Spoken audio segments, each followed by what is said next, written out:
The morning mist clung to the jagged peaks of Cerro Gordo like ghostly fingers, concealing what would soon become one of the most daring military maneuvers in American history. General Winfield Scott stood atop a rocky outcrop, his weathered hands gripping a telescope as he surveyed the seemingly impregnable Mexican position ahead.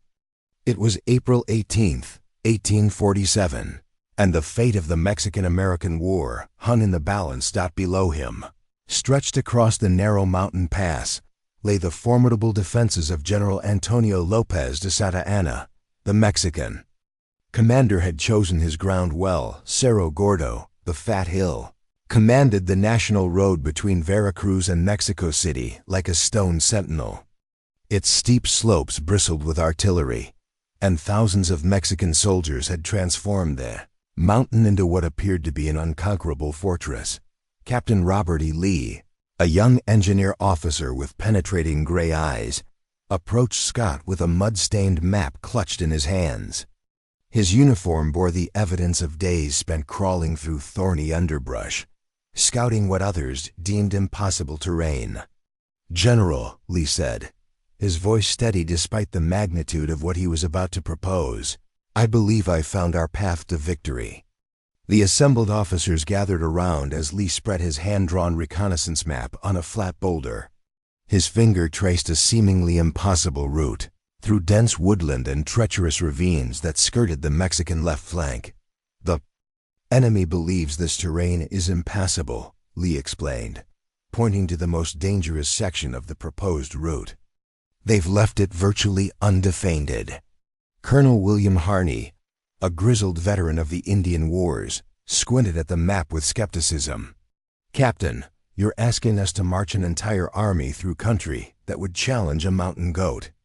One wrong step, and we'll have soldiers tumbling into ravines instead of charging Mexican batteries." Scott studied the map intently, his mind weighing the extraordinary risks against the potential for decisive victory. A direct assault up the well-defended slopes would result in catastrophic casualties. The narrow confines of the pass left little room for maneuver, and Santa Anna's artillery commanded every approach. Yet Lee's proposed flanking movement, while audacious to the point of recklessness, offered the possibility of catching the enemy completely off guard. The wind picked up, rustling through the oak and pine trees that covered the mountainsides. In the distance, they could hear the faint sounds of Mexican soldiers calling to one another as they strengthened their positions. Time was working against the Americans. Every hour they delayed gave Santa Anna more opportunity to fortify his already strong position. "Gentlemen," Scott finally said, rolling up the map with decisive authority, "boldness has always been the hallmark of American arms.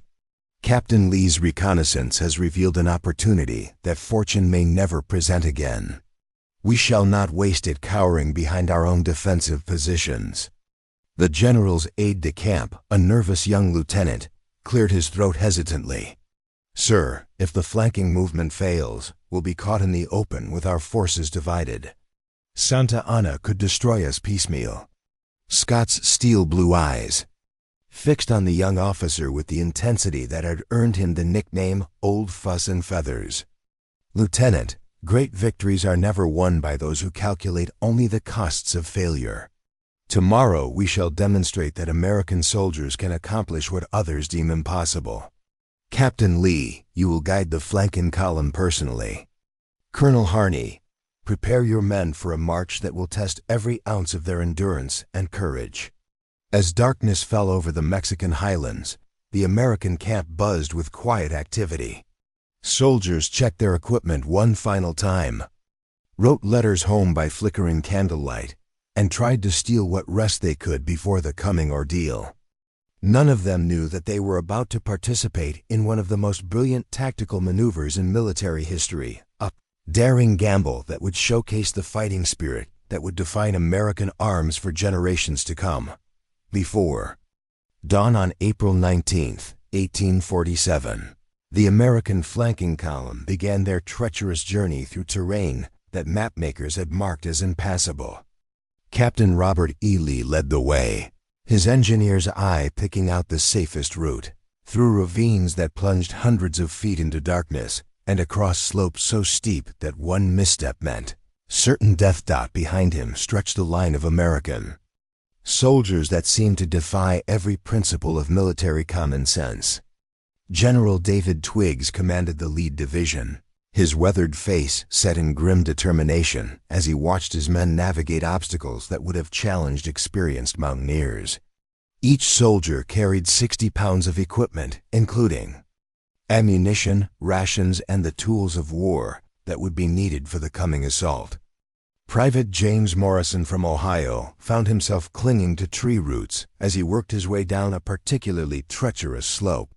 The soldier behind him, a young recruit from Tennessee named Samuel Davis, whispered through gritted teeth, "Jimmy, if my ma could see me now, she'd tan my hide for joining this fool's army."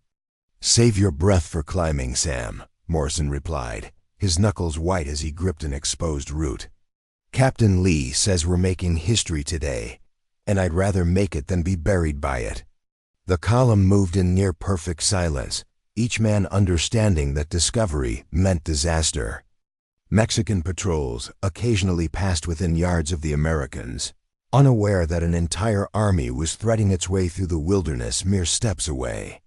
Lee had calculated the route to perfection, using every fold in the terrain to conceal the movement.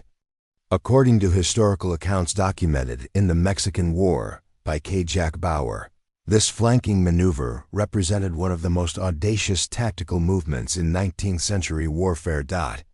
As the sun climbed higher, the physical demands of the march began to take their toll.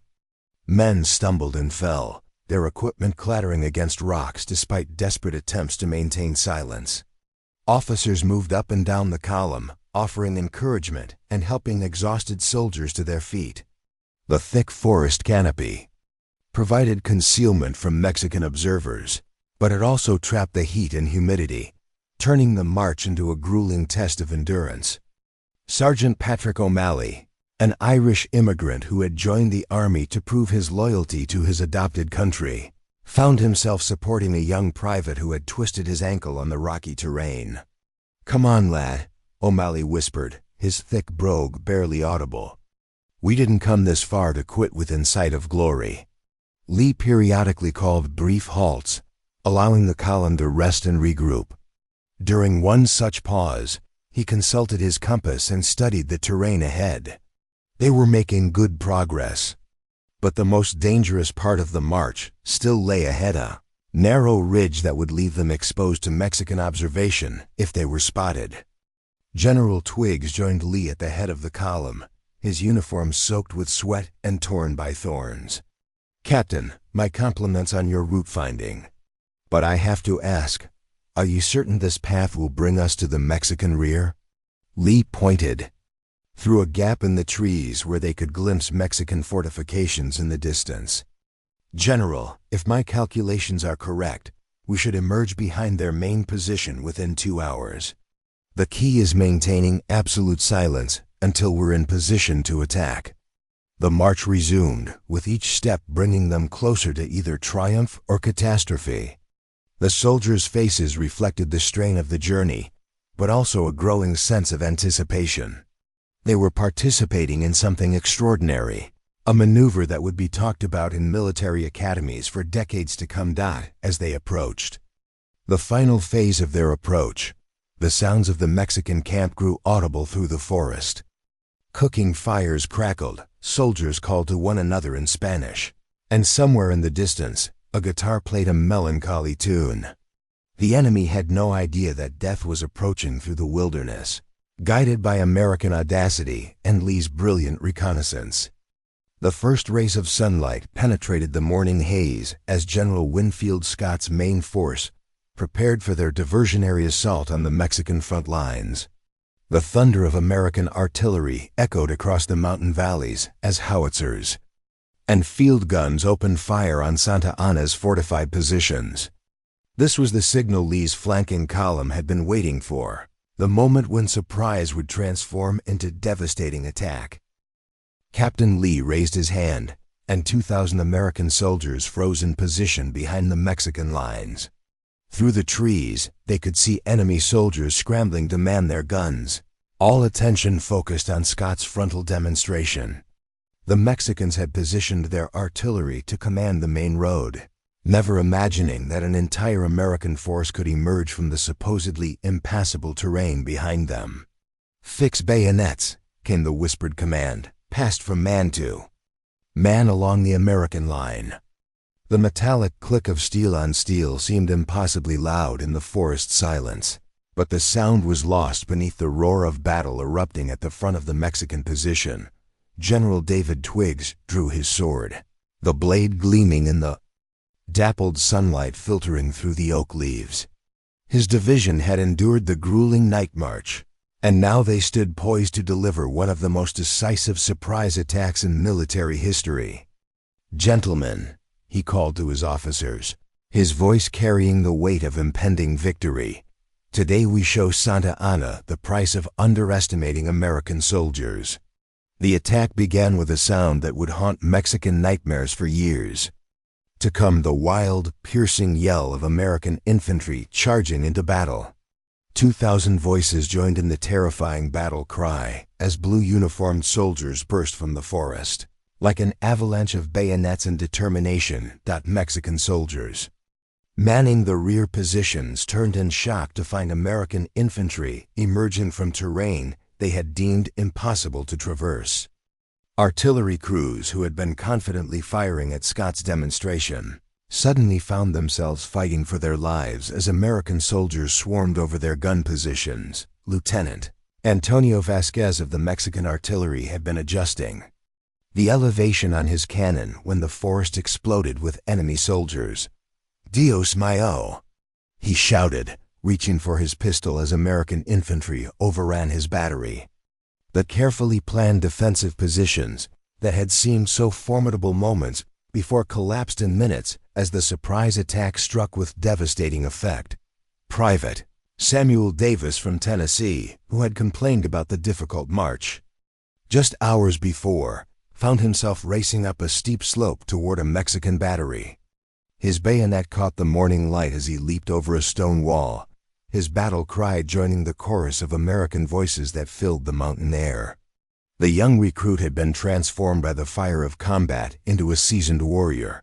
The Mexican defense began to crumble as Santa Anna's carefully positioned troops found themselves caught between Scott's frontal assault and Lee's surprise attack from the rear. Artillery pieces that had commanded the national road just minutes before fell silent as their crews were killed or scattered by the American onslaught. General Santa Anna himself barely escaped capture as American soldiers swept through his headquarters. Position.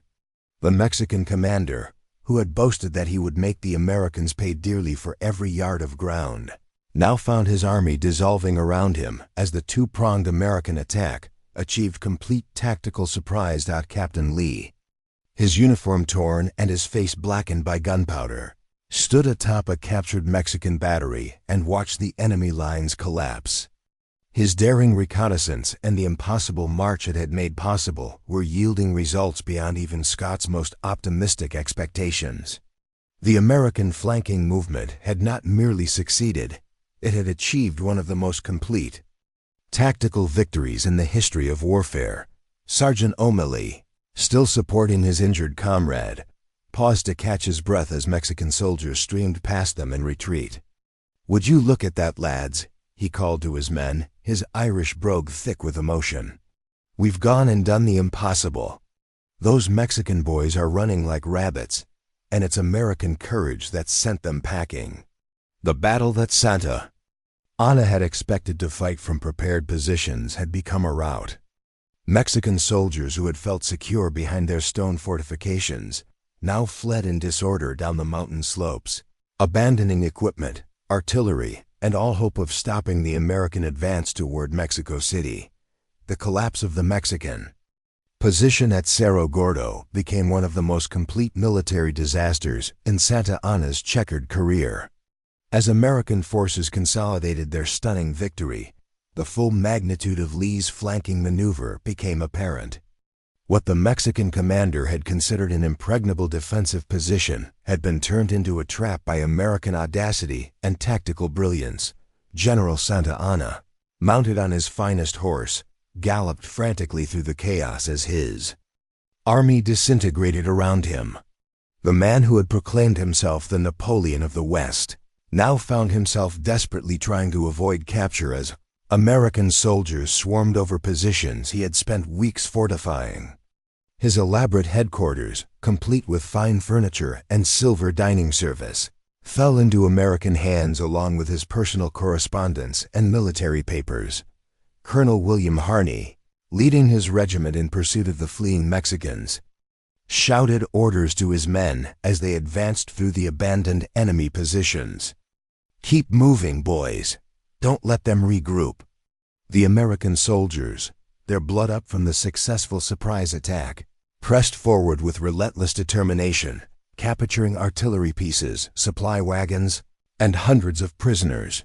The Mexican retreat quickly degenerated into a panicked flight as word spread that the Americans had somehow materialized behind their lines. Soldiers abandoned their weapons and equipment in their haste to escape, creating a trail of discarded muskets, cartridge boxes, and knapsacks that stretched for miles along the mountain roads. Captain Robert E. Lee, now reunited with General Scott's main force, stood beside his commanding officer as they surveyed the captured Mexican positions. The fortifications that had appeared so formidable from the front revealed their weakness when viewed from behind. They had been designed to repel a direct assault up the national road, not to withstand an attack from the rear. "Captain Lee," General Scott said, his voice filled with admiration and respect, "your reconnaissance has given us not merely a victory, but a triumph that will be studied in military academies for generations to come. You have proven that American ingenuity and courage can overcome any obstacle." The battlefield presented a scene of complete Mexican collapse.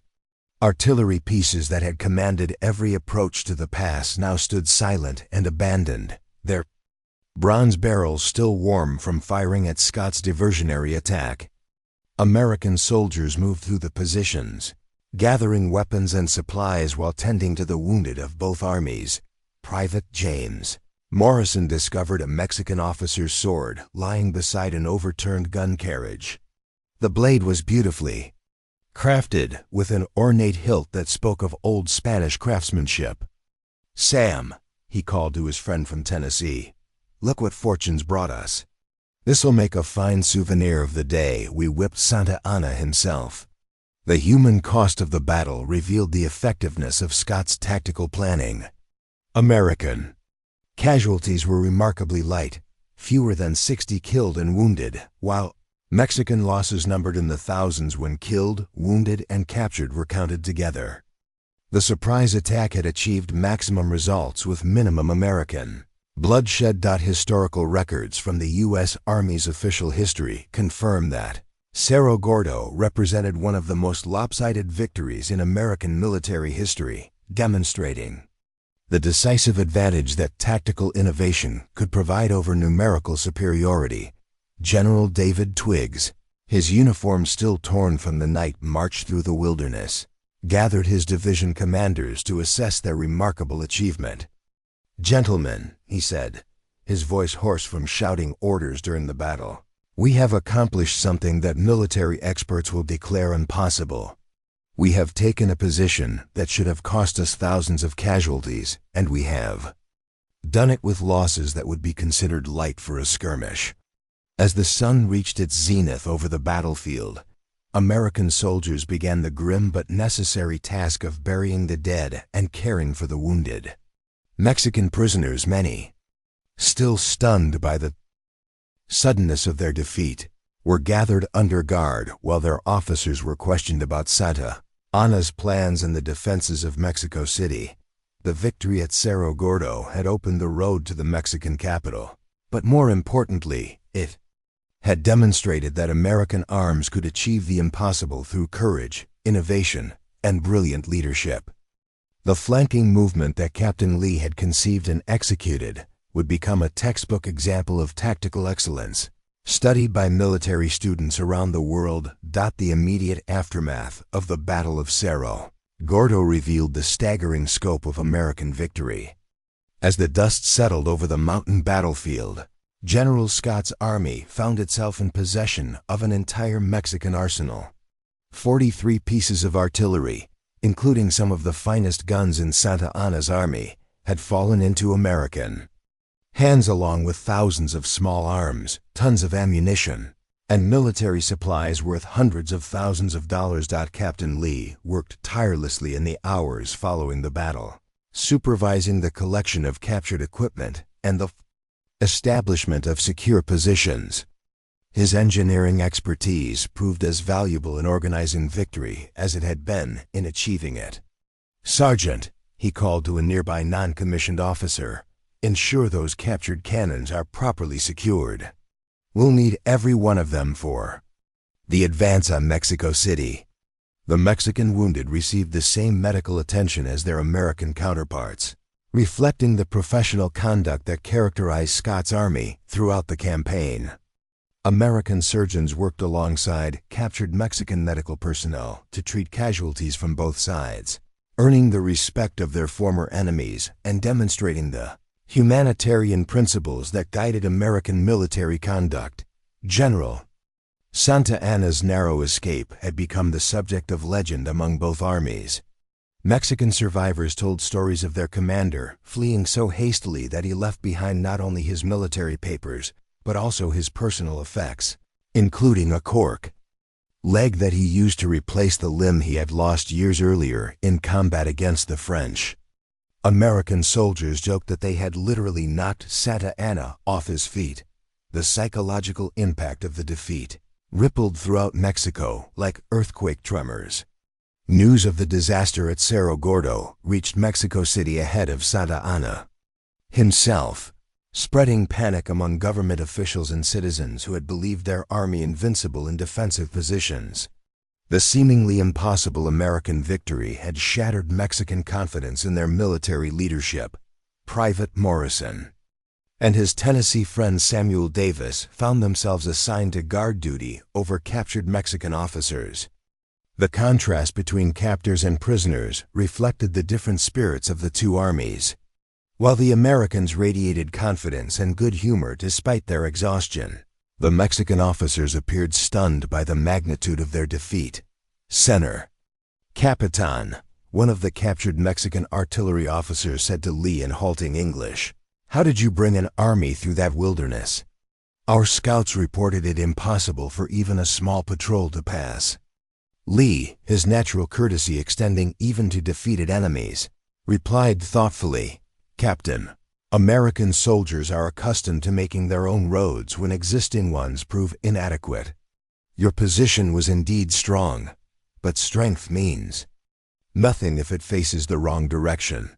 The victory at Cerro Gordo opened strategic possibilities that exceeded even Scott's ambitious plans. With Santa Anna's army scattered and demoralized, the road to Mexico City lay virtually undefended. More importantly, the demonstration of American tactical superiority had political implications that would influence the course of the entire war. General Scott assembled his senior officers for a council of war as evening fell over the captured Mexican positions.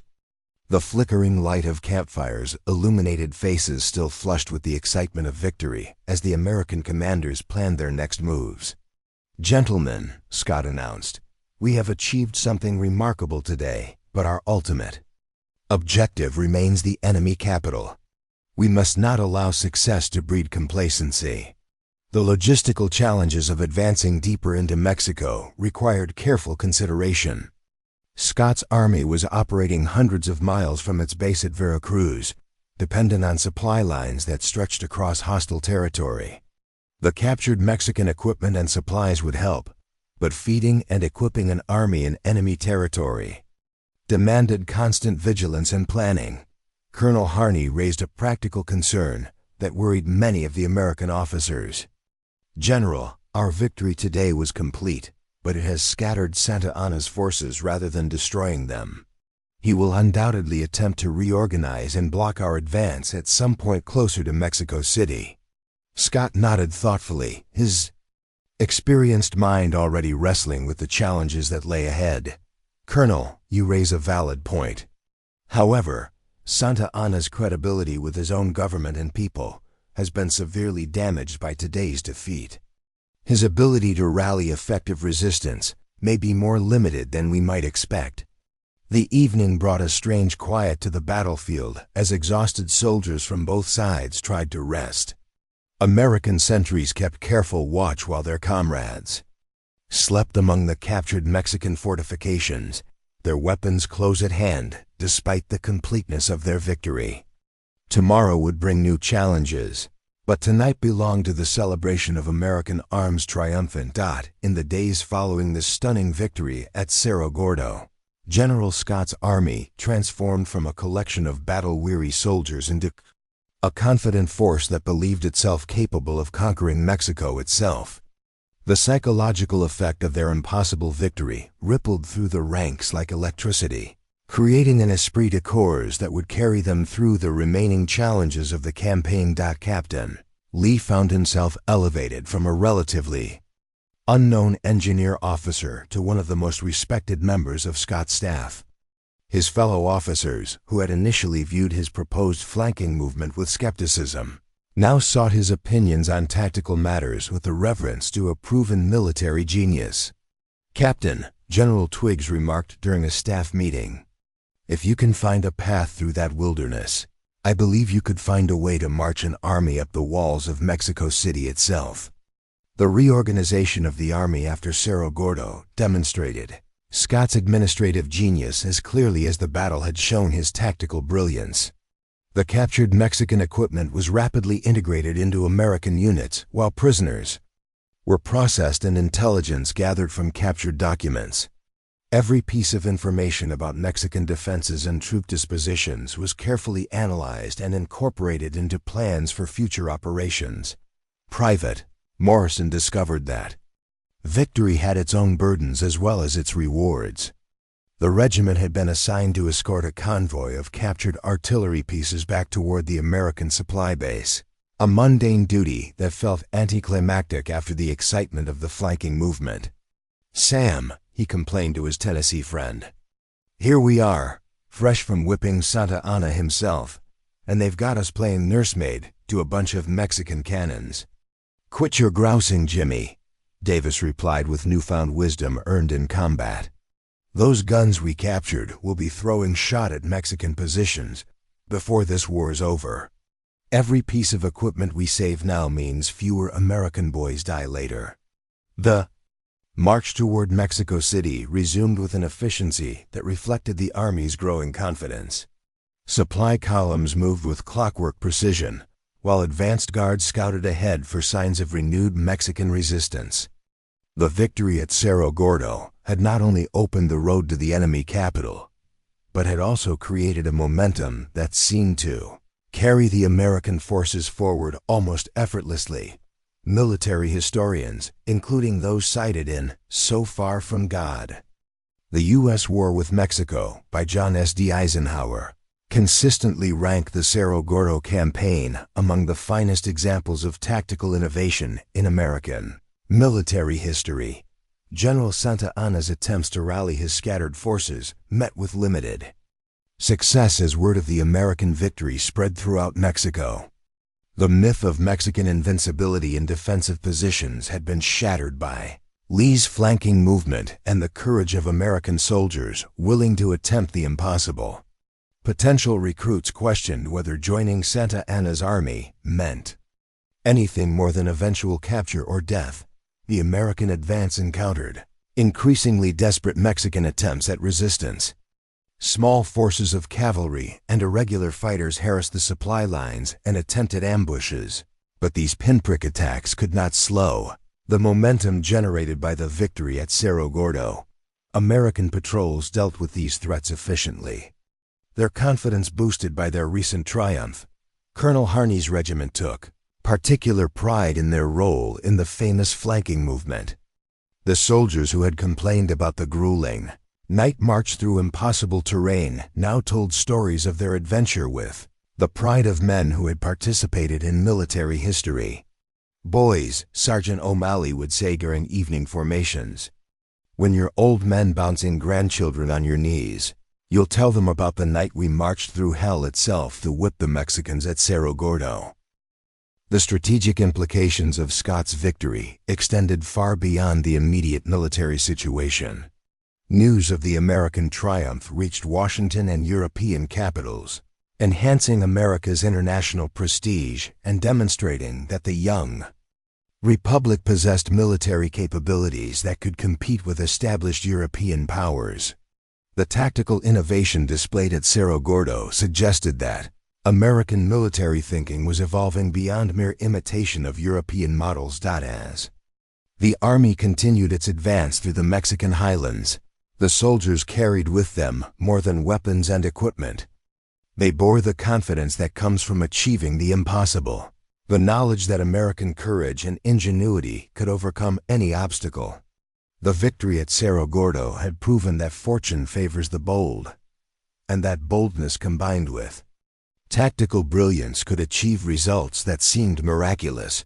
The road to Mexico City stretched ahead, filled with unknown challenges and potential dangers.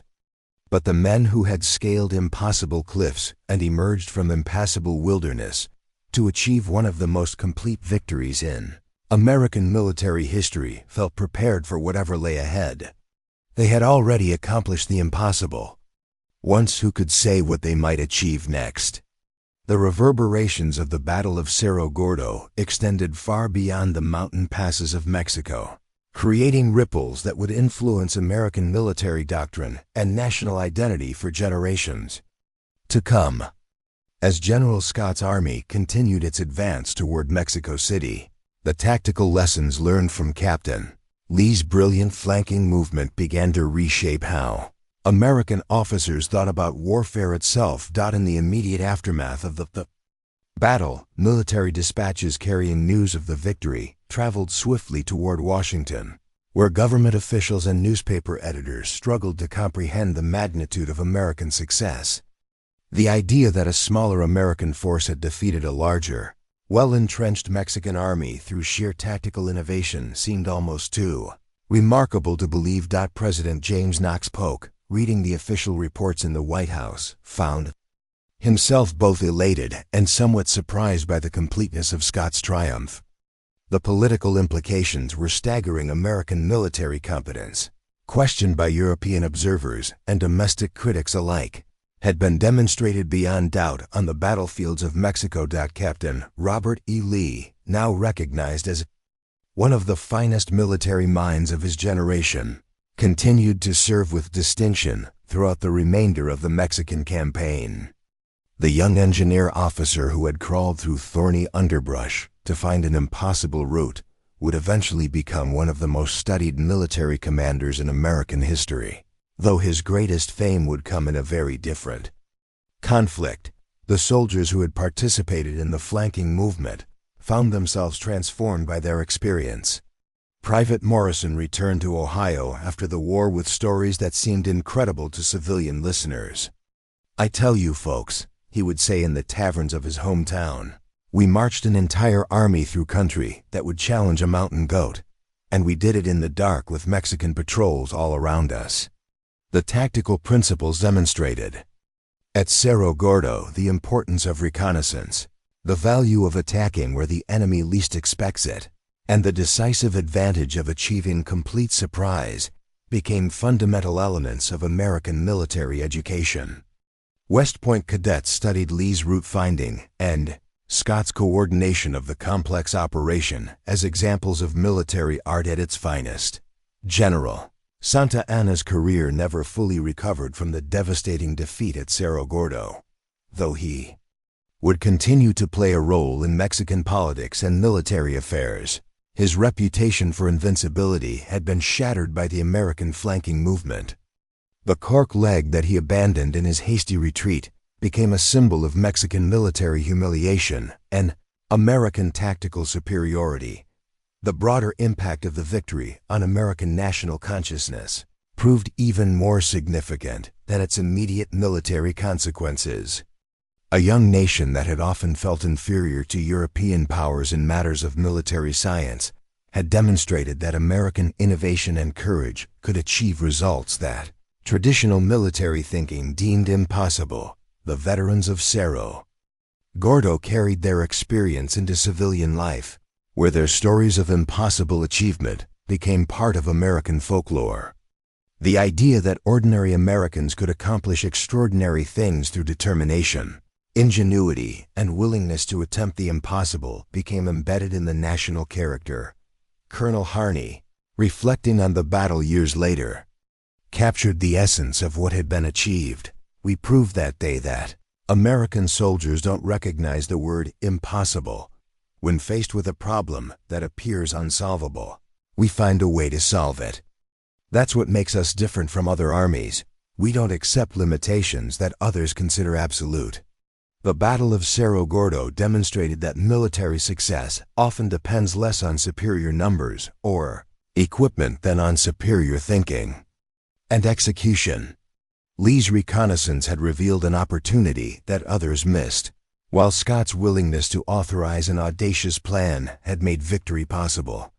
The combination of innovative planning and courageous execution became a hallmark of American military operations. As historians would later note, the victory at Cerro Gordo represented more than just a tactical triumph. It was a defining moment that helped establish America's identity as a nation capable of achieving the impossible through courage, innovation, and determination.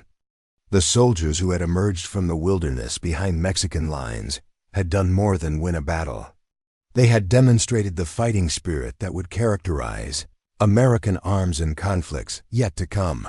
The mountain pass at Cerro Gordo, once considered an impregnable barrier, became a symbol of American military ingenuity, triumphing over seemingly impossible odds. The victory achieved there on April 19, 1847, would be remembered not just as a tactical masterpiece, but as a testament to the boldness and fighting spirit that defined American military character in its formative years.